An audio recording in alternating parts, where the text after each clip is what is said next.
Donc, nous avons réalisé une étude avec la Croix-Rouge qui portait sur l'état de santé des demandeurs d'asile en Guyane française entre 2017 et 2018. Donc, c'est une étude qu'on a réalisée devant l'augmentation du nombre de demandeurs d'asile depuis 2009 en Guyane, avec un pic en 2017 avec plus de 5000 demandes d'asile.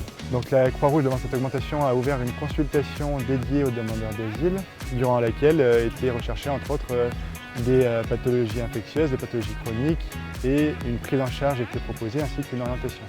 Donc nous, on a fait une étude en reprenant un peu les dossiers de tous les patients qui avaient consulté sur cette période.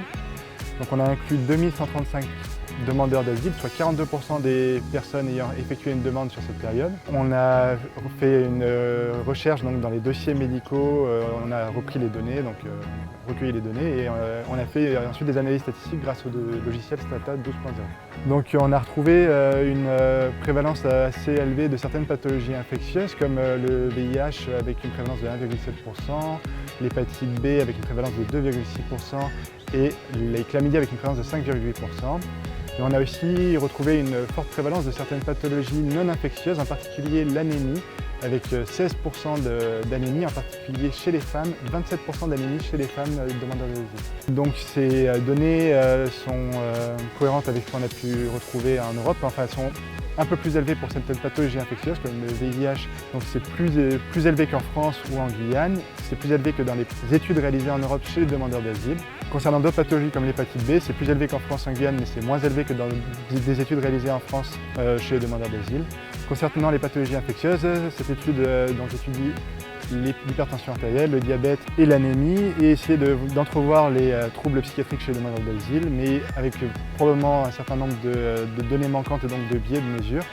Mais on montre quand même un fort poids de ces pathologies, ce qui est cohérent avec le peu d'études qui ont été réalisées, mais qui montrent généralement un fort poids des pathologies non infectieuses chez les migrants et les demandeurs d'asile. Donc dans les changements pratiques à réaliser, il y a une diminution du nombre de demandeurs d'asile en 2018 du fait d'un durcissement des procédures de demande et d'une diminution des droits des demandeurs d'asile. Donc ils ont moins accès à la consultation, c'est plus difficile pour eux, donc ce serait bien de généraliser cette consultation pour l'ensemble des migrants. Ce serait bien aussi de modifier un peu les protocoles, en particulier dans le dépistage de la tuberculose et des pathologies psychiatriques, parce qu'on a probablement une très forte sous-estimation de ces pathologies dans notre étude. Et c'est des pathologies qui, en particulier les pathologies psychiatriques, impactent fortement les demandeurs d'asile. Et ce serait intéressant de pouvoir les orienter, les prendre en charge rapidement et les orienter vers des structures adaptées afin de diminuer leur passage aux urgences pour des plaintes somatiques et des traitements de plaintes somatiques qui sont en réalité que des plaintes somatiques en rapport avec des pathologies psychiatriques. Mais tant qu'on traite que les plaintes somatiques et pas le fond psychiatrique, on n'arrivera pas à traiter le problème. Du coup, on a fait cette étude devant donc, ça m'a été proposé par un médecin donc, de la CODA. Donc, il y a eu une augmentation du nombre de demandeurs d'asile en Guyane.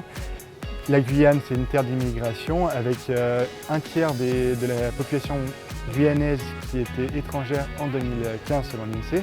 Et malgré ces chiffres importants, on connaît peu la santé de ces migrants et de ces demandeurs d'asile puisqu'il y a peu d'études épidémiologiques qui ont été réalisées chez les migrants en Guyane et pas du tout d'études épidémiologiques qui ont été réalisées chez les demandeurs d'asile. Donc c'était important d'avoir des chiffres, de connaître les pathologies qui concernaient ces populations, surtout que c'était des populations qui ont un moindre accès aux médecins généralistes, aux soins, qui ont plus de difficultés à exprimer leurs problèmes. Donc c'est intéressant de connaître l'épidémiologie des pathologies pour savoir, quand on est un médecin généraliste par exemple, savoir cibler quelle pathologie rechercher dans ces populations.